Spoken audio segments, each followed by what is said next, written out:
It was to address the question of how did I decide to become a rabbi that really prompted my doing this YouTube channel, setting it up in the first place, as I described in the introductory video.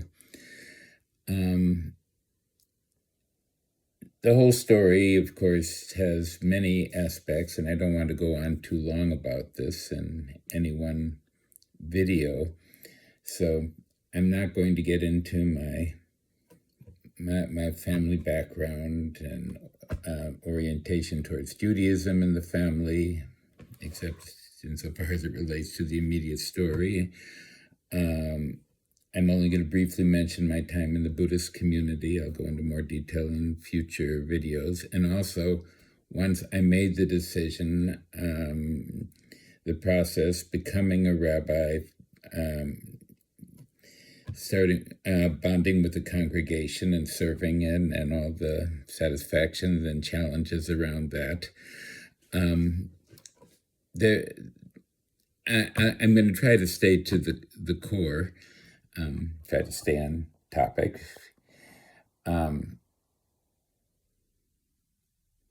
Anyway, I had spent in my 30s and early 40s, 12 years, full-time immersed in a Buddhist community, Tibetan Buddhism adapted to Western society, Berkeley, California. The Nyingma community, absolutely remarkable life experience, unique, very hard to describe to people. But for right now, two core elements about it. First of all, the work, the training that we got, and that eventually I was also teaching and giving Dharma talks for the public, lectures, co-leading retreats, studying philosophy. One element of the work was a system of Tibetan yoga, Kumye it is called, which is not as well known as it should be. Very effective, powerful, unusual work, very different from the Hatha yoga people are familiar with. But at the core of it is a sensitivity to subtle body energies, which will play a role later in this story. The other piece of it is that the ethos in the community that we were doing, the philosophical basis, was to be engaged in very highly meaningful, directed work in a whole range of activities to sustain a community and its enterprises. So everything from construction and home and landscape maintenance to cleaning toilets and making repairs, to financial, bureaucratic responsibilities, teaching, interactions with the public, really everything. And if nothing else, I'm trying to get that light out of the way because it's probably very annoying, the reflection. If I turn it off, I may be in the dark. Let's see what happens. No, it's pretty good. Okay.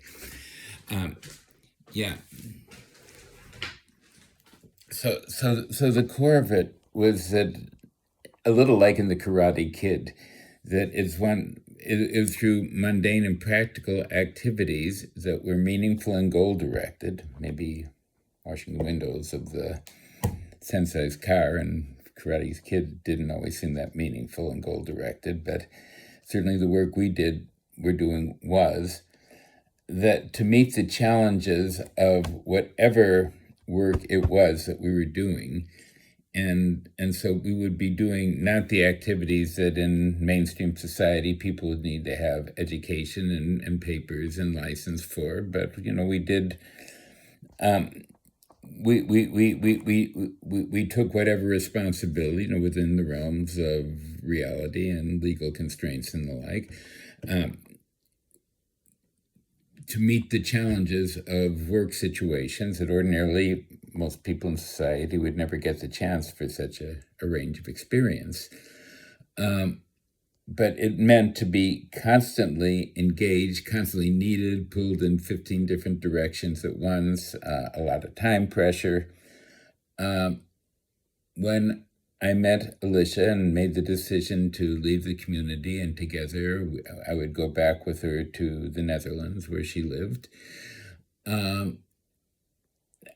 I did not anticipate the culture shock of going through that kind of intense, engaged environment to being in a situation in which really I had no place in society at all.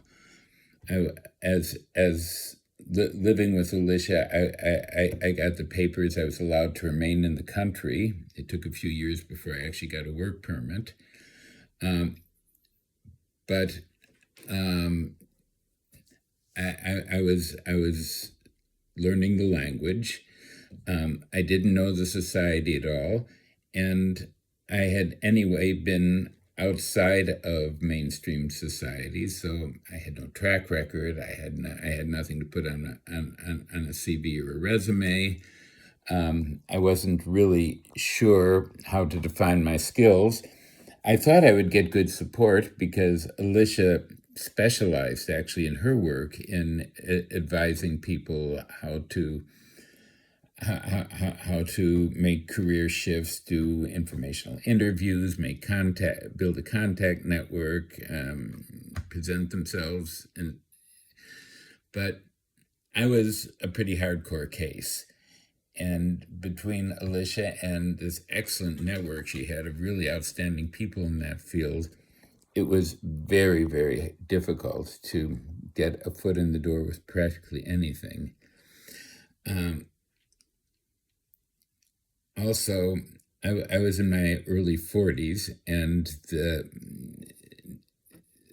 Netherlands really had a surplus of academically educated workers in the population, so they were giving subsidies to people my age to retire, so to make place for younger academics to find work. So I was considered too old for practically for positions. It was all extremely challenging. I was able to support myself when I had to in the United States because I had very good like office skills. I'm a fast typist. I was very, very efficient and clever enough to do most forms of office work. But not being a native speaker in the Netherlands, my language skills were not up for that kind of work. So when I registered at temporary agencies, I had to fold clothes in a commercial laundry dry cleaning plant for a few days. And the good thing is I did learn how to fold my clothes, which I didn't know how to do otherwise. Job I really enjoyed for the first day of it was working in an organic peanut butter factory. But my chronic bad back that I developed acted up as soon as I started removing the heavy vats of peanut butter, from the machines and transporting them to the next stage of the process. So I couldn't continue with that. I had some other experiences. Don't have to go into all of them. And I set up on paper a business consulting company. I was advised that what I had learned from my Buddhist experience could be used to advise people in the business world. And the trouble is I never really had any clients. I mean, I did one or two small jobs under the framework of this consultancy that I set up.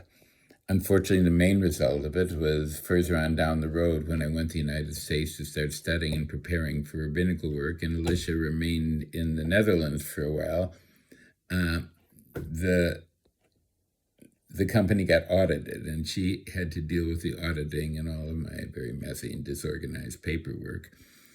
So that was pretty much my work experience in Netherlands. And I had one project that went well at first, but then it went very badly at the end. And at that point, we were planning to take some time and make an ancestor trip through Eastern Europe, tracing my ancestry mainly in Lithuania and in the former East Prussia, which is now part of Poland.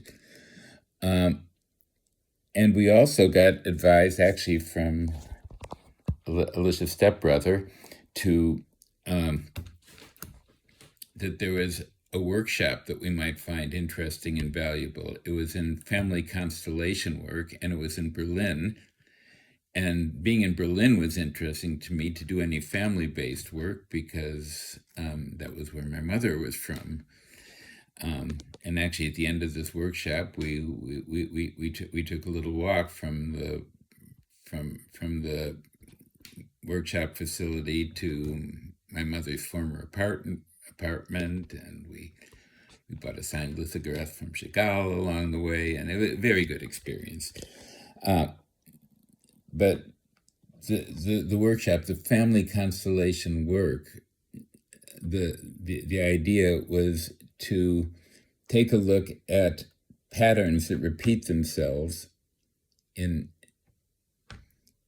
family history, and then do like a configuration. You have other people in the workshop play the roles of different members of the family, and dialoguing with them, and then shifting people's position within the constellation in order to develop different perspectives on what had happened, and at the end to get blessing from ancestors.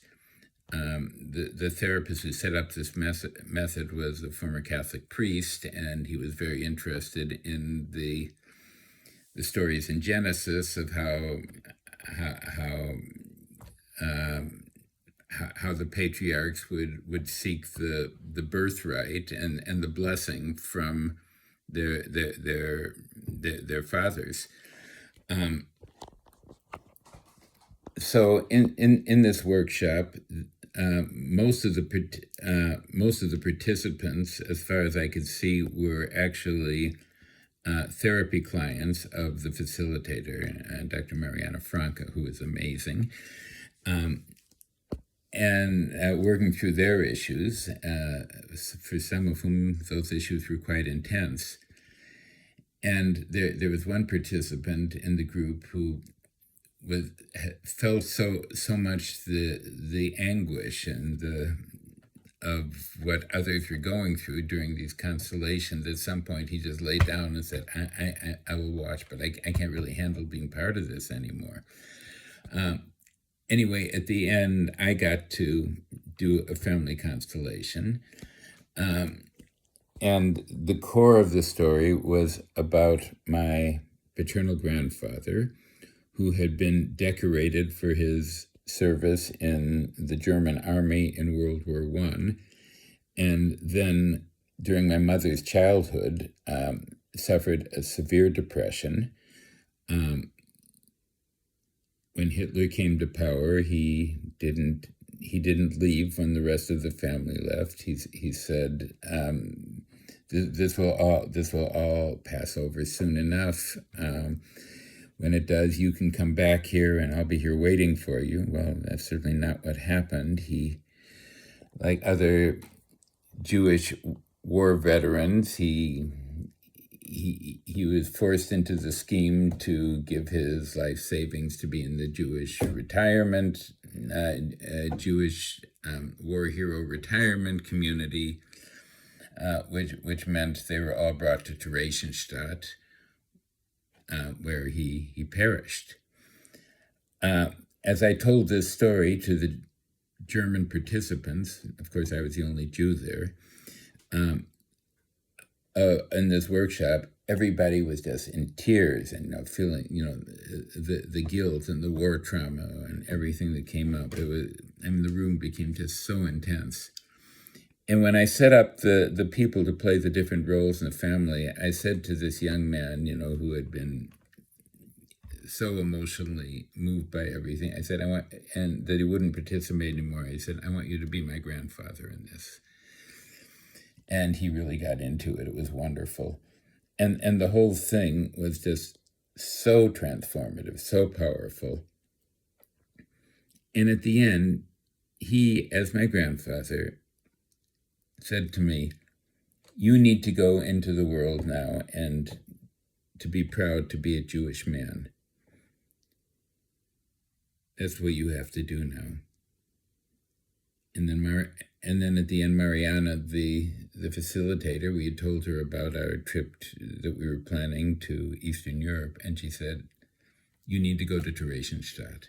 You need to reenact there. That is very important. So we expanded our itinerary of the trip, and we began in the Czech Republic, and we went to Theresienstadt.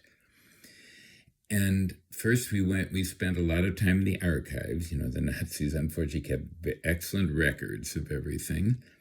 So I found out when my grandfather was transported from Berlin to Theresienstadt, which of the barracks he was placed in, and when he died, and that he as many at that time died because there was a cholera epidemic, and the prisoners were not given adequate medical care. So he, like many others, died of cholera. Their remains were cremated and dumped in a very large open field. I mean, this huge field right now in Theresienstadt near the crematorium. So I spent a morning walking through that field, and with my Khomnei, with my Tibetan Buddhist training, at a certain point in the field, I felt there was something different, that I could feel it in the ground. And I said, this must be the place. And I sat there in meditation for about 2 hours. And the image that came to me in this meditation was my grandfather saying to me, look around here. These are your people. They may not have all been believing or practicing Jews, some even converted, but just remember, these are your people. Never forget. And obviously that stayed with me. When our trip was over, I had already decided I'm not going to do more of the consulting work. I don't know what I'm going to do from here. But I started to think about, how can I really then connect with who I am as a Jewish man who remembers and cares for his people. And I never seriously thought about being a rabbi because I had strayed so far from Judaism. But when I thought about what does a rabbi do, counsels with people, leads religious rituals, gives talks, interacts with the public, exactly the work that really I did best in the Buddhist community. The skills I had that did not translate to anything in the Dutch job market, but I said, of course. And Alicia, who also was thinking a lot about our future and direction, we had worked independently on this. When we got together, she came to exactly the same conclusion. It's inevitable. You should become a rabbi. So that is the core of the story. There's more to come, but I'm going to leave it at that for now. Thank you.